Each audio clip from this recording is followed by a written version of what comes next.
பாஜக கூட்டணி உடைய இருக்கிறதா? நிதிஷ்க்கும் அமித்ஷாவுக்கும் ஓர் மோதல் ஏற்பட்டிருக்கிறது. அந்த மோதலுக்கு முக்கியமான காரணம் என்ன? ராகுல் காந்தி அவர்கள் போடுகின்ற பிளான் சக்சஸா? ராகுல் காந்தி அவர்கள் தொடர்ந்து பீகார்ல பேரணி நடத்தினார். தேர்தலுக்காகவே நடத்தினார் அப்படின்னு ஒரு சிலர் எல்லாம் பேசினாங்க. ஆனா அது தேர்தலையும் தாண்டி மக்கள் மத்தியில பெரும் ஆதரவை ஏற்படுத்தி இருக்கிறது. இது சார்ந்த முழு விபரத்தை தான் இன்னைக்கு வீடியோல பார்க்க இருக்கிறோம். வாங்க வீடியோக்குள்ள போலாம்.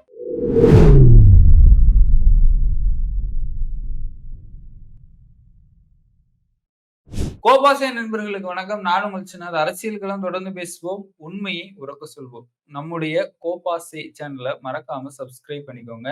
இந்த வீடியோ ஃபுல்லா பார்த்துட்டு உங்களுடைய கருத்துக்களை மறக்காம கமெண்ட் பாக்ஸில் தெரிவிச்சிருங்க. உங்களுடைய கருத்துக்கள் தான் எங்களுடைய ஆதரவுகள். சரிங்க, பீகார்ல இன்னும் 2 மாசத்துல சட்டமன்ற தேர்தல் நடக்க இருக்குது. இப்படி சட்டமன்ற தேர்தல் நடக்க இருக்கிற பொழுதில் நம்முடைய உள்துறை அமைச்சர், இந்தியாவுடைய உள்துறை அமைச்சர் அமித்ஷா அவர்கள் டெல்லியில ஒரு மீட்டிங் போட்டிருக்கிறாரு. பீகார்ல இருக்கக்கூடிய பாஜகவினரை சேர்த்தெல்லாம் பீகார்ல இருக்கக்கூடிய தேர்தலை நாம் எப்படி அணுகலாம் அப்படிங்கிற மாதிரியான ஒரு மீட்டிங் போட்டிருக்கிறாங்க. மீட்டிங்கோட முக்கிய அம்சம் என்னன்னா, பீகார்ல தேர்தல் நடக்கும் போது பாஜக கூட்டணியில நிதிஷ்குமார் அவர்கள் இருக்கிறாங்க. நிதிஷ்குமார் அவர்களுக்கு எந்த அழைப்பும் இல்லை, எதுவும் இல்லை. அவங்களே பீகார்ல இருக்கக்கூடிய பாஜகவினரை மட்டும் சேர்த்து பிளான் போட்டாங்க. அந்த பிளான்ல அடுத்து வரக்கூடிய சட்டமன்ற தேர்தலில் முதலமைச்சர் வேட்பாளராக நிதிஷ்குமார் அவர்களை நிறுத்த போறதில்ல அப்படிங்கிற மாதிரியான ஒரு செய்தி பரவிட்டு இருக்குது. அங்க டெல்லியில மீட்டிங் நடக்கும் பொழுது இங்கிருந்து நிதிஷ்குமார் அவர்கள் ஒரு ட்விஸ்ட் போடுறாரு. என்ன போடுறாரு? எனக்கு இந்த சட்டமன்ற தேர்தல்ல பிஜேபியை விட அதிக சீட்டு வேணும் அப்படிங்கிற மாதிரியான ஒரு சம்பவத்தை கிரியேட் பண்றாரு. இவங்க 2 பேரும் கிரியேட் பண்றதுக்கு மத்தியில இன்னொருத்தர், அதாவது ராம் விலாஸ் பாஸ்வானுடைய மகன் சிராக் பாஸ்வான், எனக்கும் சட்டமன்ற தேர்தல்ல 40 சீட்டுக்கு மேல வேணும் அப்படிங்கிறாங்க. அப்ப சிராக் பாஸ்வானை பார்த்து நம்ம ஒரு கேள்வி கேட்கலாம். ஏன் மத்திய அரசியல விட்டுட்டு மாநில அரசியலுக்கு வராங்க அப்படின்னு ஒரு கேள்வியும் கேட்கலாம். ஏற்கனவே அதிகாரத்துல இருக்கிறாங்க. பிரதமர் மோடி அவர்களோட கேபினெட் மினிஸ்டரா இருக்கிறாரு. அப்படி இருக்கின்ற பொழுது அவரை யாரு இங்க வர சொன்னது? மாநிலத்துக்கு வர சொன்னது? இல்ல பாஜகவினருடைய வற்புறுத்தலால வராரா? இல்ல அவரே வராரா? அப்படிங்கிற ஒரு கேள்வியும் மக்கள் மத்தியில இருக்குது. ஆனா அது பீகார் தேர்தலை பொறுத்து தான் இருக்கு. மத்தியில ஏற்கனவே அதிகாரத்துல இருக்கிறவருக்கு மாநிலத்துல என்ன வேலை அப்படின்னும் எதிர்க்கட்சிகள் குற்றம் சாட்டுறாங்க. சரி, இதெல்லாம் ஒரு பக்கம் இருக்கட்டுங்க. இந்த கூட்டத்துல என்ன பேசியிருக்கலாம்?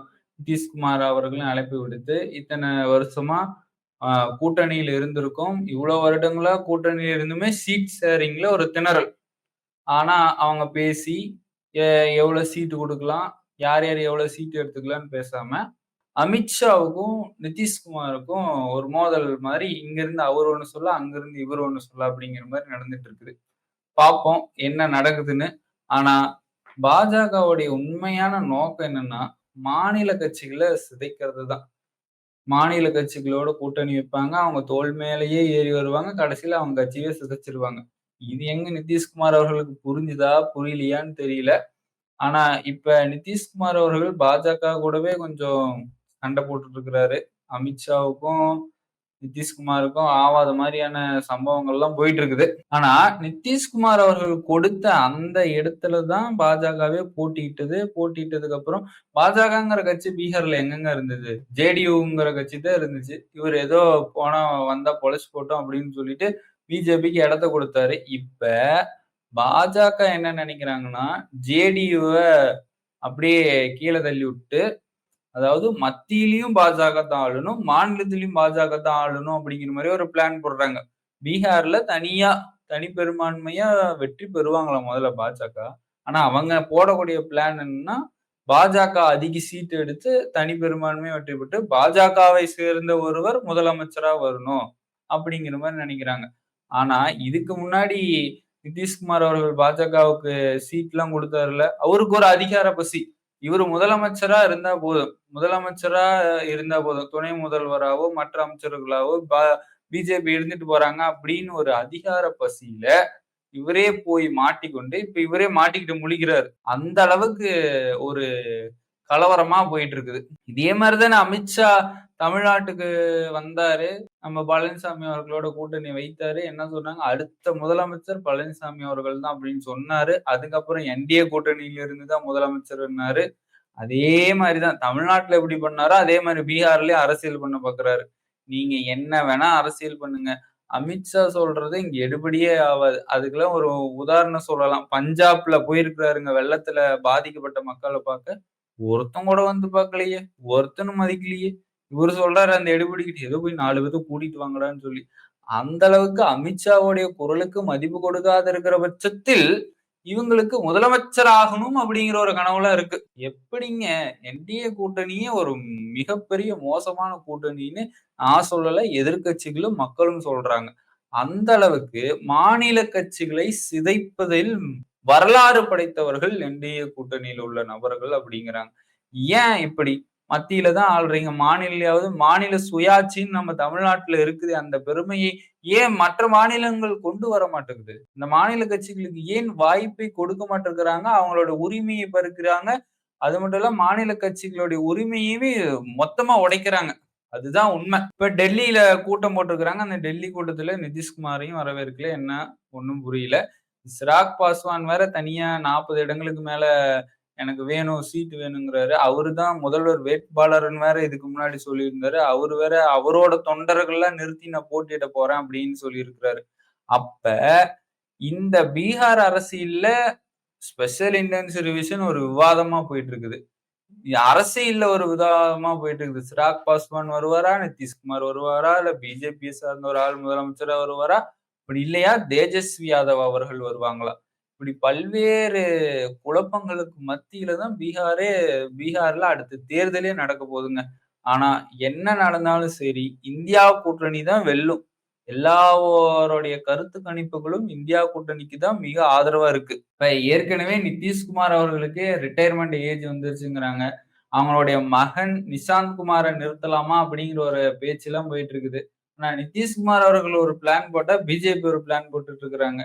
ஆனா மற்ற கட்சிகள் ஏதேனும் அரசியல்ல அவங்களுடைய குடும்பத்திலிருந்து இழுத்துட்டு வந்தா வாரிசு அரசியலும்பாங்க. இப்ப இவங்களே வாரிசு அரசியல் பண்றதுக்கு தான் பாக்குறாங்க. அது எங்க போய் முடியுமோ, முடியாதோ அதெல்லாம் யாருக்கும் தெரியல. ஆனா நிதிஷ்குமாரோடைய ஆலோசனை இல்லாமலே அமித்ஷா ஒரு கூட்டத்த போட்டு முதலமைச்சர் வேட்பாளரா நிறுத்த மாட்டோம் அப்படின்னு சொல்றாங்க. அதனால இந்த விஷயத்துல இருந்து நாம என்ன புரிந்து கொள்றோம் அப்படின்னு பார்த்தோம்னா, கொஞ்சம் கொஞ்சமாக ஜேடியுவ ஒழிச்சுட்டு பிஜேபி தான் மாநிலத்துல வந்து ஆளணும். அது பீகார் மாநிலத்துல வந்து ஆளணும் அப்படின்னு நினைக்கிறாங்க. அது எந்த விதத்துல நியாயம், எப்படி நடக்கும் அப்படிங்கிறதெல்லாம் பொறுத்திருந்து பார்ப்போம். அதுவே நம்ம இத விவாதத்துக்குள்ளாக்குவோம். என்டிஏ கூட்டணியில் இருக்கக்கூடிய நிதிஷ்குமார் அவர்கள முதலமைச்சர் வேட்பாளரா நிறுத்தக்கூடாதுன்னு பிஜேபி நினைக்குது. அதுவே இந்திய கூட்டணியில் இருக்கக்கூடிய தேஜஸ்வி யாதவ் அவர்கள ராகுல் காந்தி என்ன நினைக்கிறாரு, இவரு முதலமைச்சரா வரணும்னு சொல்லிட்டு, ராகுல் காந்தி பீகாருக்கு போயி தேஜஸ்வி யாதவ் அவர்களுடைய பெருமையை தலை தூக்கி நிறுத்தும் விதமாக ராகுல் காந்தி எவ்வளவு சப்போர்ட்டா இருக்கிறாங்க. அப்ப இது கூட்டணியா? இல்ல அது கூட்டணியா? அப்படிங்கிற ஒரு கேள்வி வருது இல்லைங்க. அதாவது கூட்டணியில இருக்கக்கூடிய நபர்களையே அவங்கள ஒடுக்கணும், அடக்கணும், அவங்களுக்கு அழுத்தம் குடுக்கணும். அவங்க நமக்கு கீழ தான் இருக்கணும்னு நினைக்கிற என்டிஏ கூட்டணி எங்க, இந்தியா கூட்டணியில இருக்கக்கூடிய ஒரு நபர் முதலமைச்சரா வரணும். அவங்களுக்கு நம்ம போய் சப்போர்ட்டா நிக்கணும். அவங்களோட பெருமை, அவங்க செய்யக்கூடிய விஷயங்கள் மக்களுக்கு ஆதரவா போய் நிக்கணும்னு நினைக்கிற இந்தியா கூட்டணிங்க. இதிலிருந்தே தெரிகிறது. அப்ப என்டிஏ கூட்டணி ஆட்சிக்கு வந்தா, அவங்கக்குள்ளேயே உட்கட்சி பூசல் இருக்குது. இது மட்டும் இல்லாம அவங்களுக்குள்ளவே பல கருத்து விவாதங்கள் இருக்குது. இப்படி இருக்கிற பட்சத்துல அவங்க ஆட்சிக்கு வந்தா எங்க போய் மக்களுக்கு நல்லது செய்ய போறாங்க? இதனால தான் எல்லாரும் சொல்றாங்க, இந்தியா கூட்டணி இந்தியா முழுவதும் வரணும்னு சொல்லிட்டு. ஆனா தொடர்ந்து போராட்டங்கள் நடைபெற்று கொண்டு தான் இருக்கிறது. ராகுல் காந்தி அவர்கள் அந்த நடத்தின வாக்காளர் அதிகார யாத்திரை இந்தியா முழுவதும் போய் சேர்ந்திருக்குது. இதே மாதிரி எங்கெங்கெல்லாம் மோசடி நடந்திருக்குதோ, அதெல்லாம் அடுத்த 6 மாதங்கள்ல வெளியிட போறேன் அப்படின்றாரு. வாரணாசியோ, ஹரியானாவோ, மகாராஷ்டிராவோ இப்படி எல்லா இடத்திலயும் வெளியிட்டாருன்னா, இந்தியாவில் ஆட்சி மாற்றம் நடைபெறும். இந்தியாவில் பாஜக துடைத்தெறியப்படுவார்கள். மோடியும், அமித்ஷாவும் இத்தனை நாள் தேர்தல் ஆணையத்தின் மோசடியின் மூலமாகத்தான் வெற்றி கண்டார்கள் அப்படின்னு அம்பலப்படுத்தி, ராகுல் காந்தி அவர்கள் என்னைக்கு ஆட்சிக்கு வராரோ, யார் யாரெல்லாம் மோடி அவர்கள் ஆட்சியில் தேர்தல் ஆணையராக செயல்பட்டார்களோ அவங்களெல்லாம் அதிரடியாக கைது செய்யப்படும் அப்படிங்கிறது ராகுல் காந்தி அவர்களுடைய கருத்து. அந்த கருத்து இந்திய மக்கள் அனைவரிடமும் போய் சேர்ந்து அந்த கருத்து உண்மையா மாறி நிச்சயமாக ராகுல் காந்தி அவர்களுடைய கருத்து நிலைநாட்டப்படும். அதனால ராகுல் காந்திக்கு ஆதரவாக நம்ம குரல் கொடுத்து கொண்டே இருக்கிறோம். தொடர்ந்து குரல் கொடுப்போம். இந்த வீடியோக்குள்ள பார்த்திருந்தீங்கன்னா உங்க நண்பர்களுக்கு ஷேர் பண்ணிருங்க. மீண்டும் ஒரு அரசியல் களத்தில் நான் உங்களை சந்திக்கிறேன். அதுவரை உங்களிடமிருந்து விடைபெறுவது நான் உங்கள் சின்னா.